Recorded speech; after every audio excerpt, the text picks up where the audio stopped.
ആ സമയത്ത് നടത്തുക. അത് രണ്ട് കമ്മ്യൂണിസ്റ്റ് പാർട്ടികളുടെയും തീരുമാനം അനുസരിച്ചുള്ളൊരു വർക്കാണ്. ഇലക്ഷൻ ശേഷം കമ്മ്യൂണിസ്റ്റ് പാർട്ടിയിൽ അംഗമായി പ്രവർത്തിക്കാൻ ആഗ്രഹിക്കുന്നു എന്ന് പറഞ്ഞ് അത്തരത്തിൽ ഒരു മുന്നണി സംവിധാനം കൂടി കെട്ടുറപ്പോടുകൂടി കൊണ്ടുപോകാൻ കഴിയുന്ന തരത്തിൽ ഉള്ള സമീപനം സ്വീകരിച്ച സഖാക്കളാണ് അവരെല്ലാവരും. അത് തീർച്ചയായും അവരുടെ ആ ഒരു സമീപനത്തെ അഭിമാനപൂർവ്വം ഞാൻ സ്മരിക്കുകയാണ്. ഇവരെല്ലാവരെയും കമ്മ്യൂണിസ്റ്റ് പാർട്ടി ഓഫ് ഇന്ത്യയിലേക്ക് അവരെ ചേർത്തുകൊണ്ട് മെമ്പർഷിപ്പ് അവർക്ക് കൊടുത്തുകൊണ്ട് അവരുടെ പ്രവർത്തനങ്ങൾ ഈ പ്രസ്ഥാനത്തിന് എന്നും ഉപകരിക്കട്ടെ. അതോടൊപ്പം തന്നെ ഈ പ്രസ്ഥാനത്തിൽ വന്ന് ഒരിക്കലും അവർക്ക് താഴേക്ക് പോകേണ്ട ഒരു സാഹചര്യമില്ലാതെ ഈ സഖാക്കളെ നമ്മുടെ പാർട്ടി സ്വീകരിക്കാൻ തീരുമാനിച്ചു. ഈ സഖാക്കൾക്ക് വ്യത്യസ്തങ്ങളായിട്ടുള്ള സംഘടനാശേഷിയും കഴിവുമുള്ള സഖാക്കൾ അവരെ നമ്മളോട് ചേർത്ത് പിടിച്ച് അവരുടെ കഴിവ് നമ്മുടെ പാർട്ടിക്കും സമൂഹത്തിനും വേണ്ടി പ്രയോജനപ്പെടുത്താൻ കഴിയുന്ന തരത്തിൽ നമ്മുടെ പാർട്ടി മണ്ഡലം കമ്മിറ്റി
സ്വാഭാവികമായി കൊച്ചുകൊച്ച അഭിപ്രായങ്ങളോ അഭിപ്രായ വ്യത്യാസങ്ങളൊക്കെ ഉണ്ടാവും. മാർക്സിസ്റ്റ് പാർട്ടിക്ക് അകത്ത് ആ അഭിപ്രായങ്ങൾ ഉണ്ടാവും, എല്ലാ കാലത്തും ഉണ്ടാകും.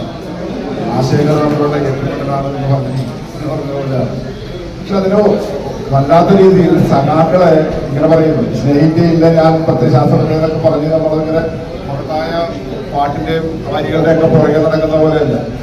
അത് ഹൃദയത്തോട് ചേർത്ത് പിടിക്കാൻ സഖാക്കളെ എപ്പോൾ പറ്റുന്നുവോ അവർക്കൊപ്പം നമുക്ക് ജീവിതാന്ത്യം വരെ നിലനിർത്തിക്കാൻ കഴിയും. ആ അർത്ഥത്തിലാണ് ഞാൻ എടുത്തിട്ടുള്ളത്. എനിക്ക് ഏറ്റവും പ്രിയപ്പെട്ട ഈ സഖാക്കൾക്കൊപ്പം ഇങ്ങനെ നിൽക്കാൻ കഴിയുന്നത് വലിയ ഭാഗ്യമായി കണക്കാക്കുന്നു. ഒരു വിധത്തിൽ ഞാനൊരു അപകടത്തിന്റെ ഒരു പ്രത്യേക ഘട്ടത്തിൽ മരിച്ചു എന്ന് ചാനലുകളിൽ എഴുതി വന്ന ആളാണ്. മൂന്നാമത്തെ ആള് മരിച്ചു എന്ന് പറഞ്ഞാൽ ഞാൻ ഡെഹൂരിന്റെ കൂടെ ഉണ്ടായ അപകടം അറിയാലോ, ഞാനും മരിച്ചു എന്ന് വരെ പറഞ്ഞത്. അവിടെ നിന്നാണ് നമുക്ക് എഴുതുന്നത്. ഒരു പുനർജന്മം പോലെ വരാനും ഈ പ്രസ്ഥാനത്തിന്റെ ഭാഗമായി നിൽക്കാൻ കഴിഞ്ഞാൽ ഞാൻ എന്താ പറയുക, എല്ലാ അർത്ഥത്തിലും എന്റെ ജീവിത സമർപ്പണമാണ് ഈ പ്രസ്ഥാനത്തിനകത്തോട്. അത് ആ അർത്ഥത്തിൽ സഖാക്കളോടൊപ്പം ഉണ്ടാവുക മാത്രം പറഞ്ഞു.